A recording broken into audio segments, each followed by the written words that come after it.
The introduction. It is a delight for me to be able to welcome Kim back For among us too here. to have her back. And for all of us to have you back with us this weekend. So welcome back, Kim, from the far distant hinterlands called Cove and Ascension School Camp and Conference Center. Kim is, just to continue the introduction, Kim is, as you know, she is the executive director of Ascension School. She was for many years here a member of Trinity, one of our leading voices and active participants, and we enjoyed so much having her here and really hated to see her go. But we are so thrilled for her new opportunities there and for the work that she will do, partly on our behalf here at Trinity, on behalf of all of us throughout the diocese at Ascension School. So without further ado, I reintroduce to you one Kim McLain. It's great to be back. This really feels like home to me. So, and it's only been 4 weeks since I've been in my new position at Ascension School.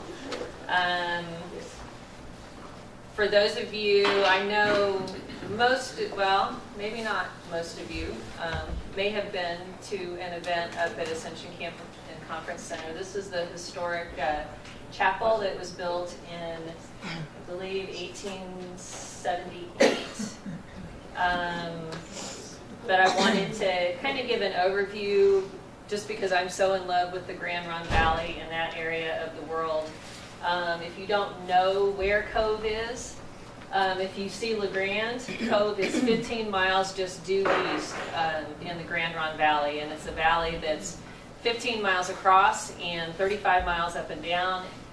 It's just gorgeous. It's got the Blue Mountains to the west, the Wallowa Mountains and Eagle Cap Wilderness to the east, and it's just a really pretty place in the state.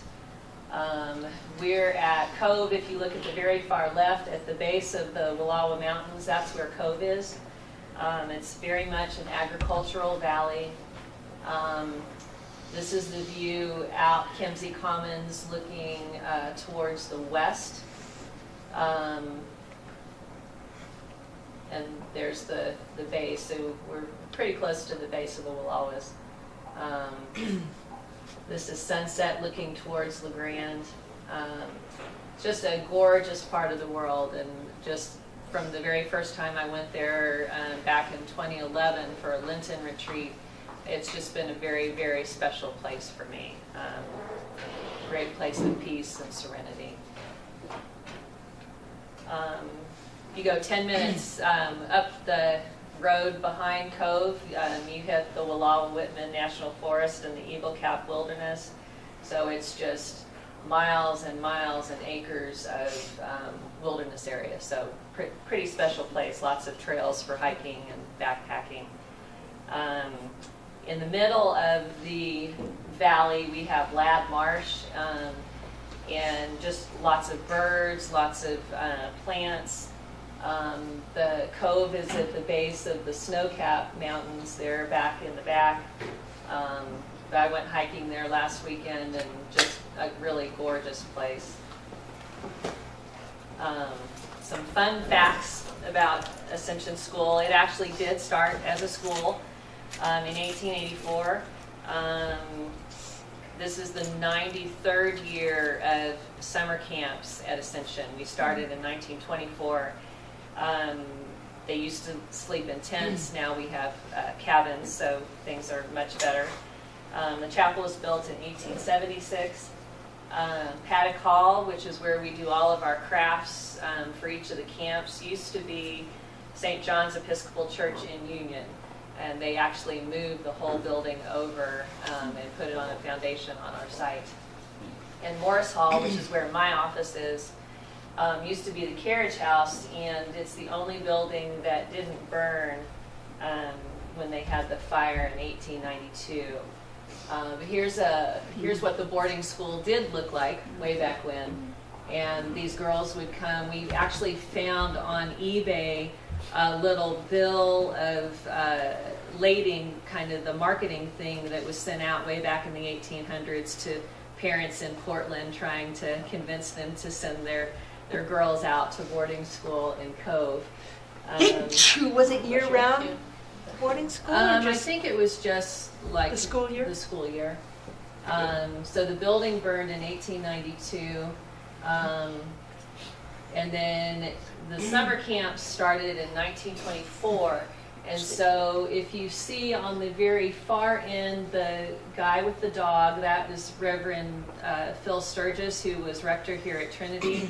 He did a lot of volunteering as faculty during the camps, and his nephew is actually one of our battalion chiefs at the Bend Fire Department, a very good friend of mine. So kind of a neat thing that they have all these pictures showing people who have attended camp. Is that over the actually years. one of the pictures on the wall? Yeah, yeah. But we like that he likes dogs. Ascension School today, we are proud to still offer a full 6 weeks of summer camps. A lot of the Episcopal school camps haven't been able to sustain that. And like the Diocese of Oregon, they sold off their 2 camps. So we're very proud that we're still able to be successful in offering full 6 weeks of summer camps. Kimsey Commons, which is where if you go up for any type of retreats, people usually stay in Kimsey Commons. That was built in 1998. And our new Cove community building, which is going to be very instrumental in us going forward, was just dedicated this past fall. So we offer, it's become a year-round meeting and retreat center, which is helping our income there. But we also house the Cove preschool, so we've got teeny tiny little ones there 4 days a week, which is really cool. We host the annual Cove Cherry Fair, and for anybody who comes up for Eclipse weekend this year, the Cherry Fair is that Saturday, so that's going to be a lot of fun.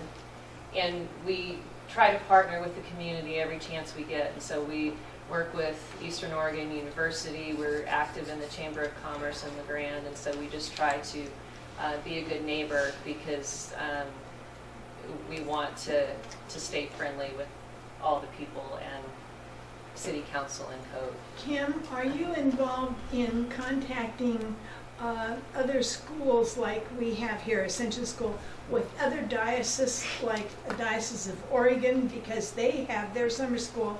Maybe there's something you could do to trade or something. Yeah, I mean, we're looking to be more in partnership with Diocese of Oregon, Diocese of Idaho, and Spokane, since they're the closest ones to us, and try to share things. Jed and I had dinner with Carol Sedlacek, who's the youth person for the Diocese of Oregon, who said she had just been on the phone with Kim. So no worries, at least with that connection. That's nice. Yeah, and Cody English is actually going to the Episcopal Youth events in July in Oklahoma. And because we didn't have enough of an interest or enough of young people here in Eastern Oregon, he's actually going with the Diocese of Oregon contingent to go down there and experience that. So that'll be very cool. The Bishop Curry will be there. So let's see. So Kimsey Commons, for those of you, this is has 11 rooms with 22 beds. This is where most of our retreats, adult retreats, are held. And I mean, it's got a full dining hall, banquet facility. This is the view out the back. It's just so nice to go out and sit in a rocking chair and enjoy that view. We have lots of groups that utilize Kimsey Commons. We just got a brand new quilt group, so I think we're up to 6 or 7 different quilt groups that have annual retreats. This is the John Day Quilters. They were just here 2 weeks ago, and they just take over the whole downstairs and lay out all their quilting tables and sewing machines and go at it for a weekend. And a thing that's kind of become common is they do a full tea service with tea and lots of treats, and so our chef on site creates this for them, and they have an afternoon tea. So pretty cool, but we have a lot of different types of groups that come out and rent the facility for a weekend. Our new Cove building, this can seat 150 people for dinner and up to, I think, 320 in seating like this. And so it's one of the few facilities in the Grand Ronde Valley that can house that many people. So for us, it's going to be a new income stream. The Cove Union High School prom was just there a couple weeks ago. They came in and decorated. It was just... They decorated so wonderful. Oh, yeah. Because we don't have columns here. These are like cardboard trees that they put up. So it was just gorgeous. The Anderson Perry, the big engineering firm that Rusty Merritt now works for, had their big Christmas party there in December, and then we've had several weddings there, and it's just a gorgeous space. And so we're really getting known in the community as a place to hold different events. We have a big birthday party for 100 people next weekend, and so it really is turning out to be a great venue to raise some money. And we do have our garden greenhouse that we grow food and give to local food banks. And Do you have a full-time gardener there, Kim, to help? we have a part-time Okay. grounds person. So. Kim, the plastic, that's new, isn't it? We got a UTO grant for that probably at least 3 years ago, I think. So, but it allows us to grow food a lot longer in the growing season. We actually have baby chickens in there right now that Bobby's raising. So, Bobby's raising chickens. Right? yeah. Kim, do you write grants, or do you have somebody to write them for you? I will be writing grants after I learn everything else Sure. in the new job. But yeah, That's wonderful. yeah, we'll be going after some more money. So our summer camps, just real quick, there are a lot of reasons to send kids to camp, and a lot of it has to do with spiritual developments. And I won't sit here and read all of this, although I do have time actually. But just the sense of connection, the kids, and especially our Cove Copy kids, get to go and have a normal week as a kid, and they get to build lifelong relationships. They get to interact with older kids and younger kids, learning how to play together. The opportunity to create in free play is just very important. And the slideshow that was playing right before this just shows a lot of the fun that all these kids have. But a sense of hope. We try our best to provide a loving, caring environment where they can learn about Christian values like love and compassion and prayer and forgiveness that they may not be learning about in other areas of their life. So it really is important. And a sense of gratitude that just knowing there are people in the world that care about them enough to send them to have a really great week at camp. So I've just been really honored to see how some of these kids have blossomed. So this year's theme is One Body, One Spirit. It's based on this verse in 1 Corinthians that about being one body, but it has many parts, and all the parts are equally important. They may not have equal jobs, but they all contribute to the whole. And so we're going to be talking to the kids about diversity and how things are alike and how we as people are alike, and about being inclusive and welcoming. But with the older kids, we can get a little bit deeper, so we'll talk about marginalized populations and what is our responsibility in our community to these marginalized populations. Can you say a little bit more about who you envision to be part of that marginalized, those groups? LGBTQ, the handicapped, immigrants, just a lot of things that are in the news. When they picked the theme last year, it was during election season, and just a lot of hateful things going back and forth in politics, and so they decided that we need to have this conversation with our kids, because that's where they learn it. And it was, as we saw even here in Bend, the middle school kids back in November who got suspended over at Mountain View, or the middle school, because they were saying hateful things to the Hispanic kids. And it's like, this is, evidently they're learning this at home, and so this is a way for the kids that come to our camps. We really provide that spiritual component with chapel every day, but this is a way for them to learn that we're all welcoming, we're all in this together, we are alike, despite our differences, we're all human beings, and how to treat each other with respect and dignity. So we're really proud of what the theme is for the. Do the same kids go each year to camp, or that are awarded the scholarships to go to camp? Are they the same ones each year, or is it a different group of kids every year? We have one girl who's been 9 years, and so this year she's actually applied to be a junior counselor because she wants to give back. She wants to be a resource for the other at-risk kids that she says, I understand what they're going through, I can talk to them.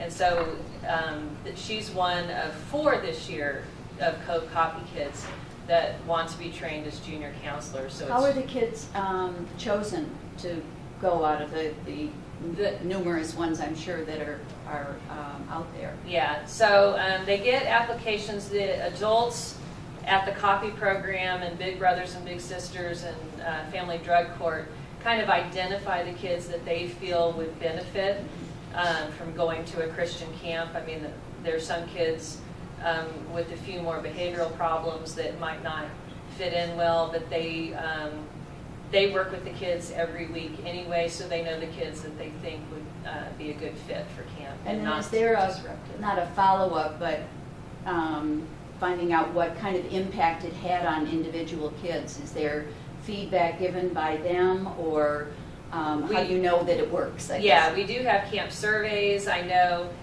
we get cards and letters from the parents of these kids and from the kids themselves, which I know Terry has shown before. And so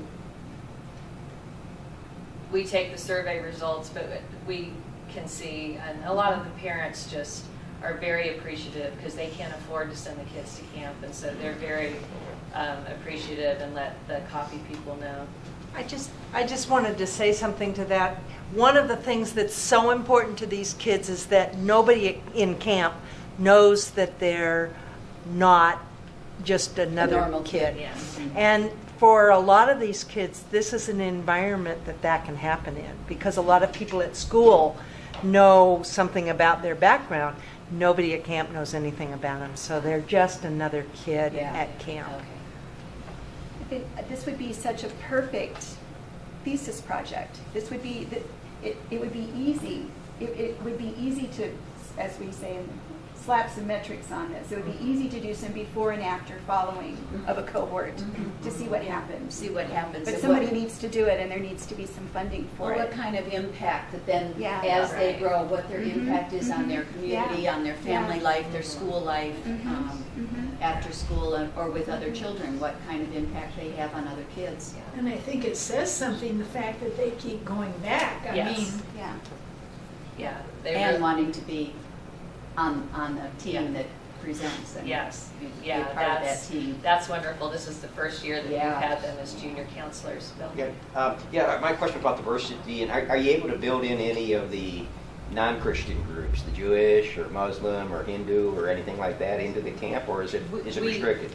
Oh, no. We can, and we did actually. The picture board back here is from 2 years ago, and the whole theme was universal love, and they really went into each of the major world religions Cool. to Oh, teach nice. the kids Yeah, about nice. what was the same and what was different between the religions. So Oh, that's cool. It really That's nice. Kim, one of the things that we discovered last year from one of the moms, and I think she's written a letter for this year, which we'll read next week, is their daughter came home and wanted to do, they had no touch with religion at all.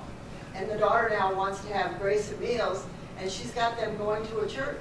Okay. You never know. You know, it was a family that had no church affiliation. You know, Yeah. Probably never, the kids had never been in one. Right. And a lot of the kids that come don't have a church affiliation.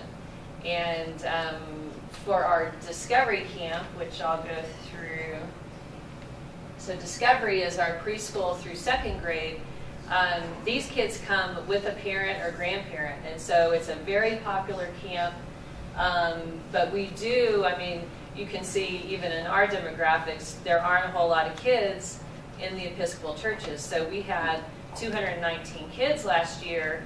Most of them aren't going to a church home, and so they get, probably for the first time, get taught Christian values, and they have chapel every morning, and after whatever the verse or the theme is for chapel, then they go to small groups and they talk more in depth on that theme. So they really are learning the values of love and compassion and forgiveness. And but this is a great camp. I can't wait to have Maggie there next year. I think she finally qualifies as a preschool, and since Rusty works for a LeGrand company now, that's going to be great. But they just have a really good time. And with this youngster camp, at least one parent or grandparent has to be with them. So it's only a 3-day camp, but they learn what camp's about, and they go with their parents, so they're not totally afraid to go by themselves to camp. And then after that, they go to our younger camps, which Abby and Judah were able to go last year, to our beginners camps. And these, they go by themselves. They don't have a parent with them when they go to beginners. But it's just a lot of fun. We have volunteer resource staff to come out and help adults who just come out and help with the camp, like help set up crafts and facilitate the games. And then we have a clergy person assigned for each week of the camp to help with chapel. In addition to, we have 2 program directors and 6 camp counselors that are resident staff for the whole summer. Combined camp is a little bit older, just grades 4 and 6. But we have square dancing, we have all sorts of activities for the kids. They just have a lot of fun for the week that they're there.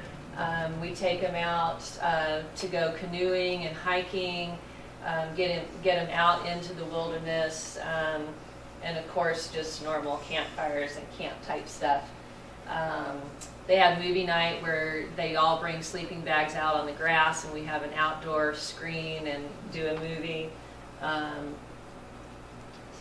They set up these slip and slide things right there on campus, and so it's a lot of fun. But there is a component of creation and interacting with nature, just to get them to learn to love God's creation and to care for that in all the camps. New this year is a backpacking camp. We're really trying to advertise this one so the campers don't have to have any experience at all. We provide the equipment, and they go out for 3 days and 2 nights into the Wallowa wilderness. And so we're really hoping that this takes off.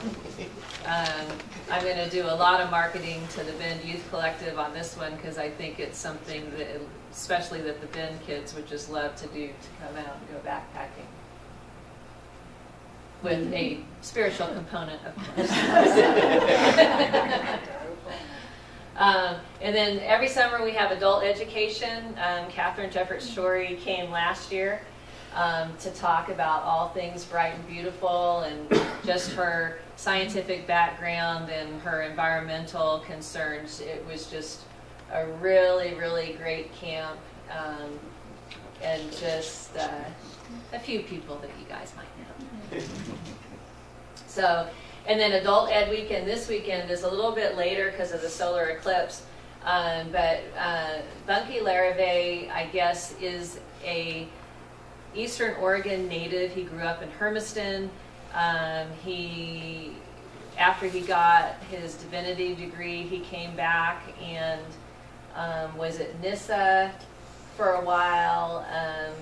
But he now lives in Bellingham, Washington. But Pat is bringing him back to talk about how our faith intersects our work. And I'm kind of walking the talk here because, I mean, for years, I was defined by my work, and as a computer professional, I mean, you get this sense of self-esteem from that, but there's this spiritual side that needs to be listened to come into alignment, to actually feel like you're completing the purpose that you were created and put on this earth to do. And so Bunky's just going to explore that facet of bringing our lives into alignment with our true life's purpose. So it should be a really great time. And then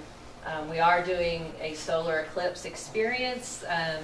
Bishop Pat really wants to use this as a fundraiser for Ascension School, so he has bumped up the pricing, but we are just about an hour away from being directly under the line of totality for the eclipse.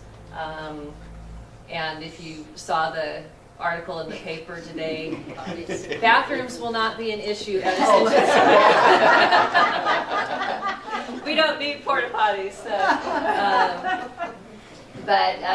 So this weekend is also the weekend of the Cove Cherry Fair, which happens on our campus on that Saturday. So it's going to be a really fun weekend.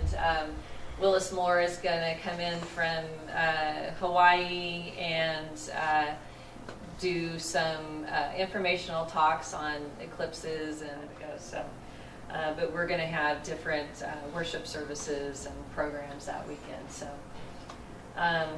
Visions of Ascension. This is what, after a week or after a month being on the job, Jed wanted to kind of, for me to come and tell you what I see at Ascension. We have a lot going on there right now. I brought a schematic of the new memorial garden that's going in next to the chapel. And it's just a really special place. There's going to be a little labyrinth out behind that we're actually doing the labyrinth, outlining it with edible thyme plants. So it's going to be a very botanical area, but this is a new memorial garden. Cove has really opened up a lot of opportunities for us to do different events out there. I would love to see farm-to-table dinners, just because to me that would highlight the environmental impact in our community garden, and just being able to eat what we have produced at these dinners. But to start off with, one of my main roles is to maintain the existing campus.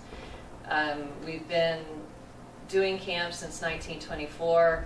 All of our cabins were built in the 1960s. And so we have a couple newer buildings, but most of our buildings on site, I mean, we have a 1876 historic chapel. Well, you're not going to do anything with that, I love but we have to maintain it so it doesn't fall apart. So Diocesan Council just approved last weekend the funds to go ahead and do a full professional engineering assessment of all the buildings on site, so that we know exactly what we're dealing with. We had a furnace die just this week over at Kenzie Commons. I mean, that building is now 21 years old. So we've never had a formal maintenance schedule of all the different equipment. We've also had to replace water heaters back in January. So as a result of this assessment, we'll know what needs to be done, what's immediate and affects safety issues with the guests on the campus, and put in a whole repair plan and maintenance schedule. So that'll be a big part of my job this summer. And then just having our operations become self-sustaining, and we're getting a lot closer. We had our best year income-wise last year, which is helping to allow us to pay for the full building assessment. And so it's really exciting. I'll be interacting more with the city of LeGrand and the companies there, just to let them know that there is a really nice facility just 15 miles away in Cove. For me, expanding the adult offerings is important. I know when I first moved to this diocese 6.5 years ago, there was always a Lenten retreat in the spring, and I know we haven't had one now for about 3 years, I think. And to me, that's important. I mean, this is such a spiritual place, and to see it during the different seasons of the year. This is the first year I've been able to do that, and it's just been amazing. I had never been there during the summer where they're plowing fields and then all the plants grow, and then, I mean, it's just amazing. And so I want to bring back the spring retreats.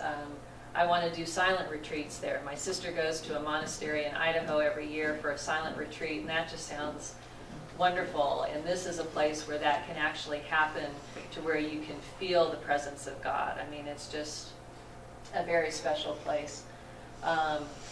There's so much natural beauty surrounding this valley that I want naturalist programs at all of our adult offerings. When we have downtime, to have somebody there to lead hikes either up in the mountains or out in Ladd Marsh. Birding is just amazing there. I mean, there's just a lot of stuff that we can do. And Barb said that adult backpacking would be a really good thing, and I'm all for that. So I put that on my list of future things to try to get going. And then Enneagram workshops, things like that. I would love to bring Michelle Meach back to do an Enneagram training out there. So to me, on the adult side, we pretty much have the youth side covered during the summer. I want to expand the adult offerings throughout the year, because it has become a year-round facility. In the winters, not as many adult offerings. It's really hard to get there when it snows as much as it did this year.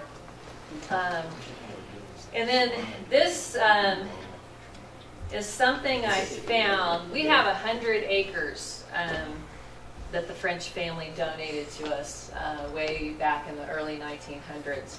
And we are only using a portion of these. So here, this is the existing school. Here's the chapel here. This is Kimsey Commons. This is actually from a site plan from 1992 that Rusty did on what we could do with the full 100 acres. And so we've done Kimsey. This was proposed to be 3 more adult buildings, but they were thinking create a pond out here. Right now, everything to the end of the map is leased to a farmer to grow alfalfa every year. But we own that, and so we can do what they proposed here was turning this into a nature preserve. It has 2 creeks running through here, putting walking trails around the whole property. To me, this is amazing. It would create the space out here. We could even put like little huts out here way far away for people to go and write or paint or create, to be kind of an artist, to give you the serenity and the seclusion that you would need. So I know this was kind of a blessing in disguise when I found it in all the files that were in my office. It's like, wow, I mean, we really could do something really spectacular with this. Kim, if I see that correctly, some of the property is on the other side of the road? Just a little strip here, yeah. And there's a creek that goes in it. Actually, we've been leasing that property to the high school and junior high to do outdoor school. They take the kids over there and they take stream samples Along the and creek. Along the creek, yeah. So here's the road here. So we own this strip here. One of the things that limits us is that the urban growth boundary is right here. So anything that we do on this side, we pretty much have the authority because we've been doing this type of work before. It'll be a lot easier to put buildings within city limits than on the other side, which is why they left it more natural as a nature preserve with walking trails and stuff like that. But that could be something that even the city of Cove could come and people can go jogging and stuff like that, and it would even bring us more in congruence with being good neighbors in the How much city of the Cove. income would be sacrificed to do that? It's not very much. It's not very much. I think it's like $3,700 a year is what they pay us to lease that land, which is way low, and so it really doesn't impact the income at all. Say $3,700 for the farmland? Yeah, that's it. Yeah. Yeah, Not so big. it's negligible, but to see that people in the past were already thinking about what we could do with that 100 acres. So this is when I'm dreaming about what could happen to the property. I mean, this kind of is a really good start. I know that the swimming pool there in Cove, it's a hot springs. There are always issues every summer whether she's going to continue to rent out the hot springs for the public to use. And so I think that's why they were thinking, go ahead and put a pond in here. That some people have thought about doing an in-ground pool just so that we have our own pool on site. We don't have to pay rental fees to go because we have a lot of kids, and so basically I think they shut the pool down while our kids are there, and so that takes a lot of coordination, and we need extra lifeguards and things like that. So I think, and there's so much groundwater there, there's springs and streams everywhere. It wouldn't be hard to do our own pond if we wanted to do that. I mean, they put one in Northwest Crossing, we can certainly put one out here, so, where we have plenty of water to Are there any hot springs Um, other than the one that you were speaking of? the swimming pool hot springs in Cove, that's a hot spring. Then But on this property? on this property, no. There's some closer to LeGrand. But.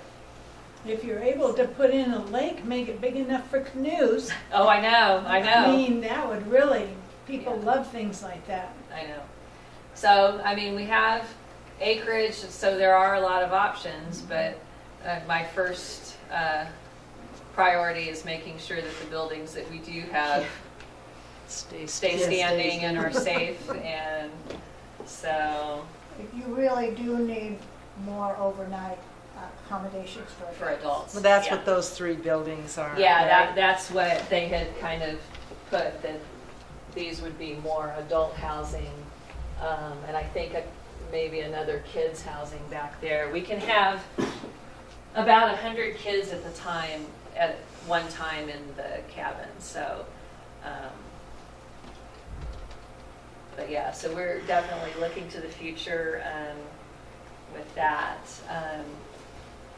There are volunteer opportunities for people who want to get involved. Labor of Love Weekend is Memorial Day weekend every year, and people just come and help us get the camp ready for the summer, clean the chapel and polish all the pews and stuff like that, and clean cabins and do outdoor stuff, clean out gutters and stuff like that.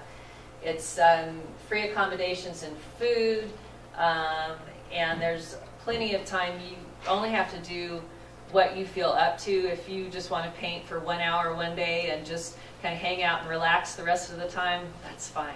I mean, but it's just coming together, good food, good conversation, and we'll have worship services offered, but it's basically a time to rest and relax and help out a little bit, give back to Ascension. Ascension School bugs bite you. And then we do have resource staff opportunities for lay and clergy, and so you come out and spend a week at camp, get free food. If you haven't tasted Melanie's food yet, she is amazing.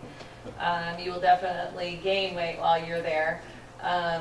But the adults just help out, help the counselors with the kids' activities, and just it's really fun to see, first of all, to hear what they're learning, but also just to help out. There's so much energy there during the summer, so it really is a lot of fun. And then another reason that I'm here this weekend is to help do some fundraising for the Cove Copy Program. And I mean, Trinity has sent so many kids over the years that, I mean, I'm proud to be from Trinity, because these kids are just experience a world that they probably wouldn't be exposed to if generous people didn't help pay to send them to camp every year. And the goal is 40 kids this year. Bob from the copy program says that we have that, probably at least have demand for 40 kids, that because I think the kids come back and tell other people just how much fun it is, and so we do have a higher demand this year, so we're hoping to send 40. And we had a great fundraiser at Broken Top Bottle Shop on Friday night and raised $3,500 at least, I think. Can I add just an announcement related to that? This is a breaking news story. Donna Young won 2 of the raffles. Oh, wow. And she tells me she didn't really want either of the prizes. So you know what she's done? She's turning them back for a silent auction through the month of May here at Trinity. You can receive what she's already won by signing on the sheet and bumping up your neighbor, your friends, your brothers and sisters in Christ, making them spend more money for a good reason. So that's available to you. There's 2 sign-up sheets over there. What are they? What are they? Where are they? The fishing rod? What are there? One's the fishing rod and the knitting. Like 2 of the biggest prizes, the most desirable prizes. And we have the yarn basket. Okay. The fishing rod is worth At least $230. I didn't have the figures in my head this morning, but I know it's not that high. So, sorry, that's a breaking news. I had to No, interrupt that. that's awesome. That's pretty neat. It is, that's very nice. So, I just had a quick question on the children that are coming from the families of the incarcerated parents. Are they of all ages, or are they just the older kids? they are of all ages. Okay. So, and that's the great part. That Yeah. They, like the one girl who's been coming for 9 years, I mean, she obviously liked it so much that she wanted to go back year after year, and I'm not sure that all of them are like that. I mean, some kids may just not like camp. I find that hard to believe, but yeah, we start them as young as we possibly can, but there are older kids, obviously, that come. But they're just integrated into the Yeah. individual, like maybe not the preschool, but the next level Yeah. beginner Yeah. kids. Okay.